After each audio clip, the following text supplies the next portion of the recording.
You're traveling through another dimension, a dimension not only of mind, but of sight and sound, a journey into a wondrous land whose boundaries are that of imagination.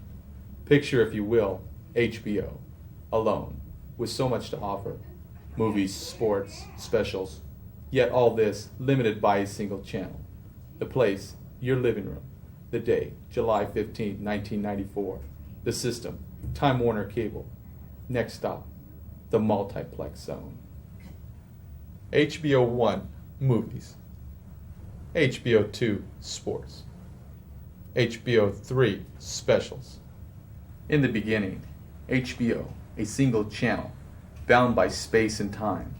Upon entering the multiplex zone, HBO expands, bringing you 3 channels, more choices, more programming, more entertainment.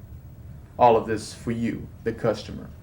And in the end, HBO 1, HBO 2, and HBO 3 could only happen on Time Warner Cable, the multiplex zone.